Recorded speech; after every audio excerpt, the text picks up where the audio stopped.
Hi there. In this video we're going to be doing a headstock scarf joint. So first I'm going to show you exactly what a scarf joint is and why you might want to use one, and then we're going to go into the measuring of it, then the cutting, and finally the gluing of it. So I'm going to cover all that in this video. Hope you enjoy it. I've got a block of flame maple here to demonstrate how much wood you'd actually need to use if you weren't going to have a scarf joint. So you can see this is a line here represents what a scarf joint neck would be, the thickness of that, or even a fender style non-angled headstock. So it's about 2 centimeters. And down here, if we were going to cut the wood out of this one block, this is 6 centimeters. So you've got triple the amount of wood used just to get this angle here. So what a scarf joint does is allow us to be able to have an angled headstock like this, but only use this same 2 centimeters of wood, rather than waste all this down here. The other beneficial thing of a scarf joint is it actually creates a stronger headstock. You can see I've drawn these arrows here indicating which direction the grain's going, and you can see it's actually going through the headstock like this, rather than along it. So having it going through the headstock, you've actually got areas where it's running out of the headstock, which creates a weak areas. So with a scarf joint, the grain all runs along the headstock like this, which creates a much stronger headstock. So the basic process of a scarf joint is you have a single piece of wood like this, and you make a cut across there, then you have an offcut. This gets turned over, and then for the type of joint we're doing in this video, it goes on the back like this. The other way of doing a scarf joint is where the bit gets turned over on the front like that. So there's 2 different ways of doing it. In this video, as I just mentioned, we're doing the one where it goes on the back like this. So this acts as more of a headstock extension. The joint is going to be somewhere halfway down the headstock, or a third of the way down the headstock anyway. And with this method, you'll have a visible joint on the front here. So it's a good idea to use a veneer on the front to cover it. And then you can also have veneer on the back, because there'll be a joint up here too. So you can cover both of those with veneers. And if you'll just see the joint here on the side like you can here. But if you really don't even want to see it here either, you can use headstock ears on the side of the headstock to cover this joint. So that way it makes it completely invisible and no one would ever know that it had a scarf joint on the neck. But if you do it the other way, with it like this, that rather, there's no real way of hiding it. You will always see the joint on the back of the neck. So that's why I prefer the head extension method. So if you're going to use the offcut on the bottom of the neck like I am, the measurements I'm just about to talk about will make sense and they'll be useful to you. However, if you're going to do the other type of joint, that one, where it goes on the top, the place where you make this first cut, it will be in a different spot. So this cut here would be further down towards that way to allow room for the headstock, because you can see we've got a shorter headstock if we put the joint on top. So you need to allow more space for it. So this is our neck blank we'll be working on. This is the 5-piece Wengen flame maple. And you can see I've already drawn up where we're going to start cutting. So this is a 12-degree angle down here, and this is where the cut's going to start. This is the most important part of the process really, because you don't want to get this in the wrong place and not allow enough room for your headstock on this side, or enough room for the neck down this way. And this is my headstock template, and you can see I've allowed just enough. This is basically flush on the end there. You might think, why didn't you allow some extra space up here? That's because we're actually going to create that extra space when we plane this line here. When this line planes, it will move this line backwards. And also, when you thickness this part here, it will actually make the headstock longer as well, because it's going to shift the line where it's cut further that way. So by the time we're finished, we should have probably 1.5 inches, something like that, extra up here. If I had a super short neck blank and it was only just long enough, I would actually make this cut further this way, so it would actually be more like this, with it over the end, not looking like it wasn't long enough. But we don't need to do that because we've got plenty of space here. It's always a good idea to have the neck blank a tiny bit oversized in length, just for any accidents or mistakes. So first up, we're going to cut this line here on the bandsaw. I'm just going to cut this freehand. A lot of people have jigs and things like that to cut it with, but it's really not needed if you're going to plane it afterwards like we're going to. We're going to use the router to plane this with the jig, which will move this line back, and that's the only downside of that, doing that. So as long as you've got enough space to do that, you don't need to make this cut super accurate. You could even do it with a handsaw if you're prepared to plane it or route it afterwards.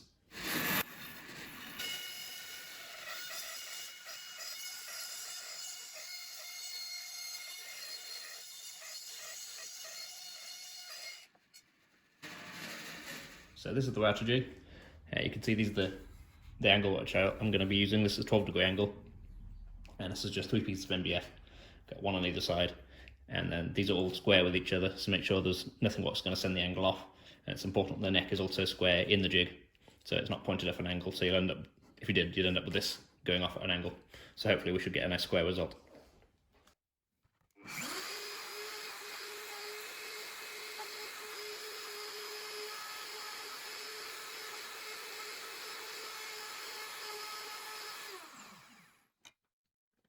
So here's the result of that.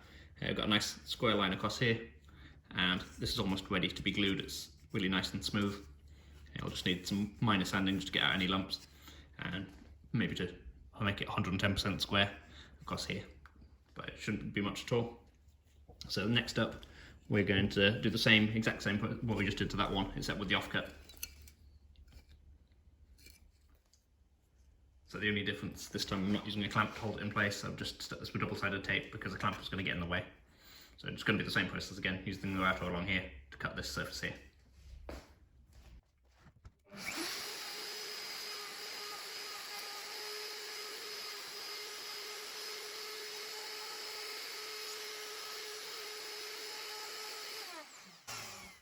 So here it is after it's been through the jig.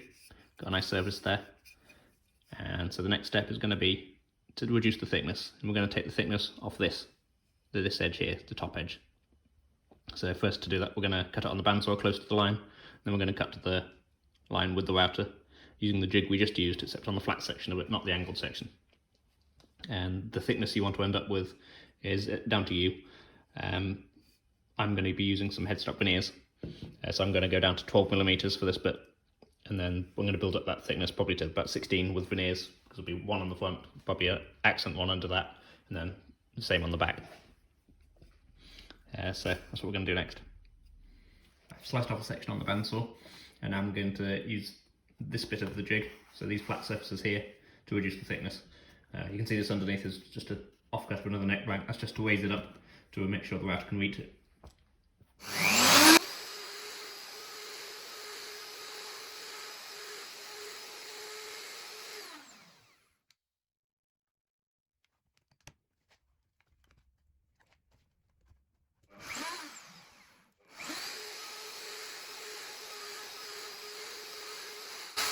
So that's both pieces now been through the router jig, and this piece is now at the correct thickness. So my next job is just going to be perfecting the joint. I just need to make sure this surface here is nice and flat and even. You can see there's a little bit of a bit there what needs to come out. So I'm just going to use 80 grit on a block and sand this out and make sure I'm keeping it square and level. And then we'll do a dry run of fitting it, and then we'll glue it up.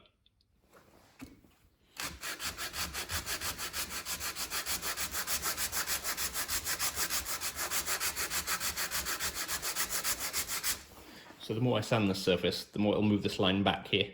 So I need to make sure I sand evenly across, otherwise I'll end up skewing the joint. So I can just check it with the square now. And you can see, at the moment it's all nice and square. And it's looking fairly smooth too. So it really didn't take much sanding on this one.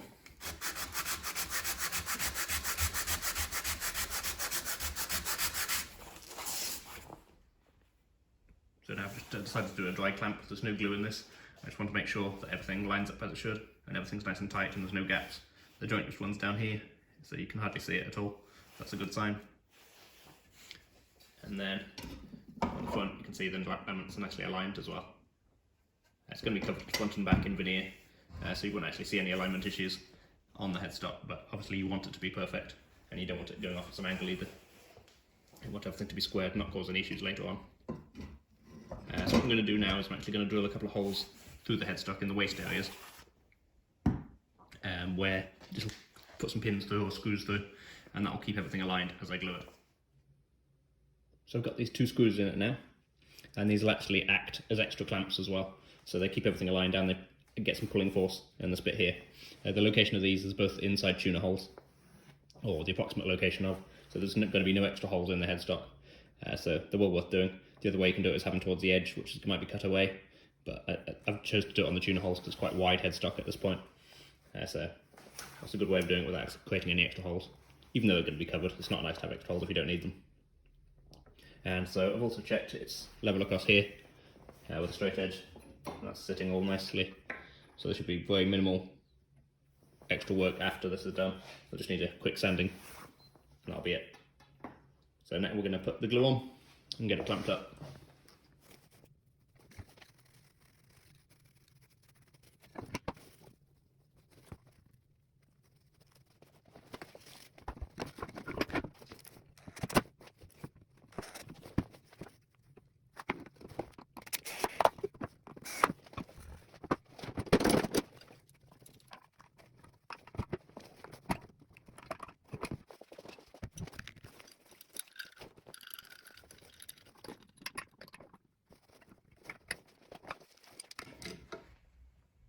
So it's now been 24 hours and I can take off these clamps and undo the screws.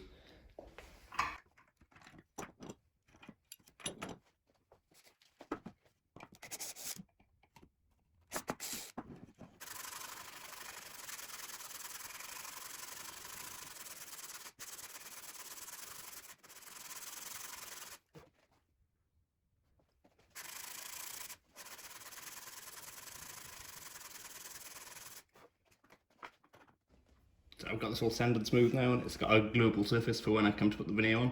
So I can just carry on with the rest of the neck now. You can see the joints come out nicely. It's just in here. And there's no glue line or gap or anything like that. So it's nice and tight all the way along. And you can see a nice flat surface on the top as well. Just want to check it with a straight edge. And it's also square across here. So we can just carry on with the rest of the neck now, and that's about it for this video. I hope this video has been helpful for anyone who might be planning on doing a scarf joint on their build. If you have any questions about the process, please leave it in a comment below and I'll be glad to get back to you. Thank you very much for watching. Please subscribe if you'd like to see more content like this.